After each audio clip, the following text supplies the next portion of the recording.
एक तरफ उत्तर प्रदेश में जातियों पर संग्राम मचा हुआ है तो दूसरी तरफ अरविंद केजरीवाल दिल्ली के मुख्यमंत्री जेल से बाहर आएंगे या नहीं आएंगे, इसको लेकर कोर्ट के अंदर बहस छिड़ी हुई है।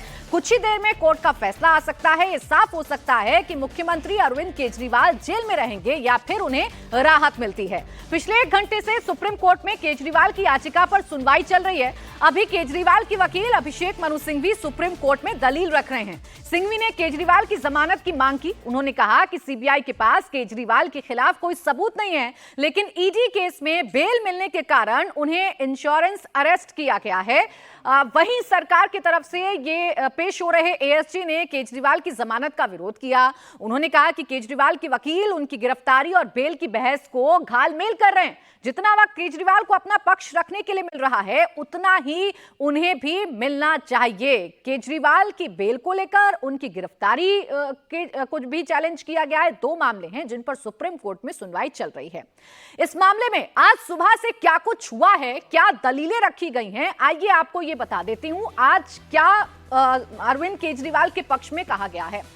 देखिए, ये जो 26 जून को गिरफ्तारी की गई ईडी के मामले में अरविंद केजरीवाल को पहले ही जमानत मिल चुकी है, लेकिन इस जमानत के बाद सीबीआई ने गिरफ्तार किया था।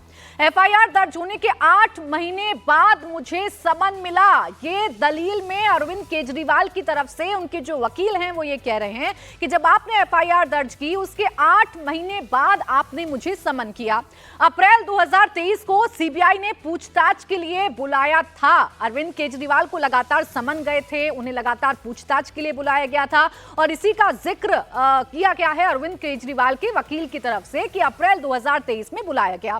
2 साल तक सीबीआई ने कोई गिरफ्तारी नहीं की, यानी इस मामले में एफआईआर दर्ज होने के 8 महीने बाद आपने समन भेजा, अप्रैल 2023 में बुलाया गया, लेकिन 2 साल तक सीबीआई ने गिरफ्तारी नहीं की। जांच में सहयोग नहीं करने पर मेरी गिरफ्तारी की गई, ये बात रखी गई है कोर्ट के अंदर। अरविंद केजरीवाल के वकील ये बता रहे हैं कि जो तर्क दिया गया वो ये कि जांच में सहयोग नहीं करने पर गिरफ्तारी अरविंद केजरीवाल की गई है। मेरे खिलाफ सीबीआई के पास कोई सबूत नहीं है। अभिषेक मनु सिंघवी बार बार कोर्ट के अंदर ये बता रहे हैं कि अरविंद केजरीवाल के खिलाफ कोई सबूत सीबीआई के पास नहीं है। जानबूझकर अरविंद केजरीवाल को गिरफ्तार किया गया है, परेशान करने की कोशिश है और इसीलिए सीबीआई ने उन्हें गिरफ्तार किया है, जबकि सीबीआई के पास कोई भी सबूत अरविंद केजरीवाल के खिलाफ नहीं है। अब केजरीवाल के वकील ने उनकी जमानत के लिए क्या दलील दी है, आइए ये भी आपको बता देते हैं। केजरीवाल के वकील हैं अभिषेक मनु सिंघवी, जो इस मामले में लगातार अरविंद केजरीवाल की पैरवी कर रहे हैं। सुप्रीम कोर्ट ने 2 बार बेल दी। केजरीवाल फ्लाइट रिस्क नहीं है, अपराध करने की कोई आशंका है नहीं अरविंद केजरीवाल को लेकर, इसलिए उन्हें जेल में रखना बेमतलब है।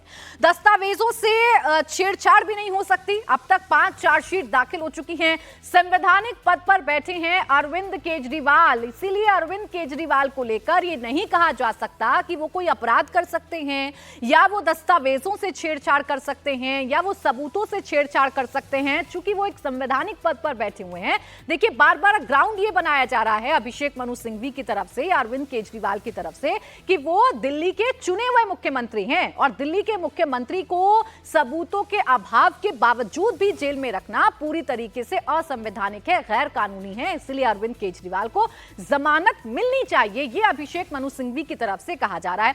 अब देखिए, शराब घोटाले में आपके 2 बड़े नेता जेल से बाहर आ चुके हैं। संजय सिंह को 6 महीने बाद सुप्रीम कोर्ट से जमानत मिली थी। मनीष सिसोदिया, जो लंबे वक्त तक 17 महीने तक जेल में रहे, उन्हें भी बेल मिल चुकी है। अरविंद केजरीवाल 155 दिन उन्हें जेल में हो चुके हैं, तो क्या अरविंद केजरीवाल को 155 दिन बाद जमानत मिलेगी? क्या सुप्रीम कोर्ट की तरफ से कोई राहत दी जाएगी? इस पर लगातार बहस चल रही है और इसी पर लगातार दलीलें रखी जा रही हैं अरविंद केजरीवाल के वकील की तरफ से। हालांकि एसजी की तरफ से भी लगातार ये कहा जा रहा है कि जितना वक्त अरविंद केजरीवाल को मिल रहा है अपनी दलीलें रखने के लिए, उतना वक्त हमें भी दिया जाए। ये दलील दी जा रही है कि इस पूरे मामले को घालमेल करने की कोशिश अरविंद केजरीवाल के पक्ष की तरफ से की जा रही है। मेरी सहयोगी गौनिका अरोड़ा इस वक्त हमारे साथ जुड़ गई हैं। गौनिका, जो पूरा ग्राउंड है अरविंद केजरीवाल के वकील का, वो तो इसी तरफ है कि सबूत नहीं है, जानबूझकर गिरफ्तारी है, परेशान करने की कोशिश की जा रही है। फिलहाल क्या चल रहा है कोर्ट रूम के अंदर और दूसरी तरफ से क्या दलीलें रखी जा रही हैं?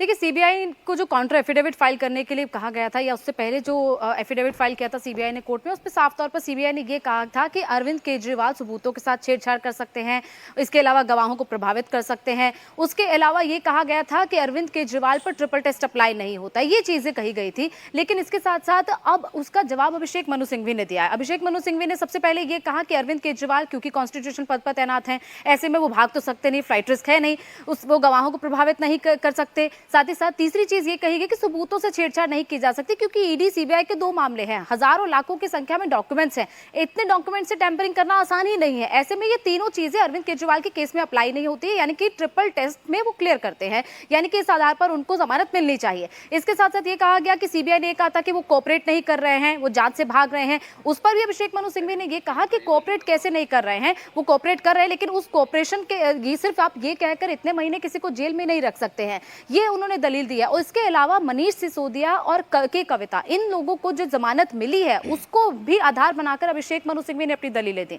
उसमें उन्होंने कहा कि के कविता के मामले में और मनीष सिसोदिया के मामले में, क्योंकि मनीष सिसोदिया अरविंद केजरीवाल दोनों कॉन्स्टिट्यूशनल पद पर है, वो डिप्टी सीएम रहे थे, ऐसे में उनका वो भी डीप रूट्स पर हैं, तो उनको अगर उनको बेल दी जा सकती है तो अरविंद केजरीवाल को भी दी जा सकती है, ये अभिषेक मनु सिंघवी का कहना है। साथ ही साथ ये कहा गया अभिषेक मनु सिंघवी की तरफ से कि अरविंद केजरीवाल ये ट्रिपल टेस्ट क्लियर करते हैं, उनको जमानत मिलनी चाहिए, वो कहीं फ्लाइट रिस्क नहीं है, सबूतों के साथ छेड़छाड़ नहीं कर सकते हैं। और इसके अलावा एक सेक्शन 41 का जिक्र किया गया। दरअसल सीबीआई का ये सेक्शन 41 है, जिसके तहत अरविंद केजरीवाल को पहले पूछताछ के लिए नोटिस दिया गया। उसके बाद जो सेक्शन 41(2) के तहत है, वो हाईकोर्ट ने उनकी बिल को रिजेक्ट कर दिया और ये कहा कि नॉन कॉग्नाइजेबल ऑफेंस है। लेकिन ये अभिषेक मनु सिंघवी का कहना है कि ये नॉन कॉग्नाइजेबल ऑफेंस नहीं है, सेक्शन 41(2) अप्लाई ही नहीं हो सकता है, सेक्शन 41(1) अप्लाई हो सकता है। ऐसे में ये कहा गया कि जो हाईकोर्ट ने बेल रिजेक्ट की है वो बिल्कुल गलत है। लेकिन अब क्योंकि दलीलें एएसजी राजू की शुरू हुई हैं, उसमें उनका ये कहना है कि सबसे पहले तो अरविंद केजरीवाल लोअर कोर्ट को सरपास करके हाई कोर्ट गए हैं। हाई कोर्ट में वो डायरेक्ट नहीं जा सकते, पहले उन्हें लोअर कोर्ट में जाना था, सेशन कोर्ट में जाकर अपनी पिटीशन फाइल करनी थी, ये उन्होंने गलत किया। उनको पहले ट्रायल कोर्ट जाना चाहिए और उसके बाद ट्रायल कोर्ट से सेशन कोर्ट से फिर वो हाई कोर्ट आए, फिर सुप्रीम कोर्ट आए। उस हायरार्की को उन्होंने फॉलो नहीं किया है। तो ये बातें एएसजी राजू की तरफ से अब की जा रही है। अभिषेक मनु सिंघवी ने अपनी दलीलें थोड़ा इंतजार मोनिका करना होगा, जैसा आप जानकारी दे रही हैं, और थोड़े इंतजार के बाद ये तय हो जाएगा कि अरविंद केजरीवाल को आज राहत मिलती है या उन्हें फिर जेल में रहना पड़ेगा।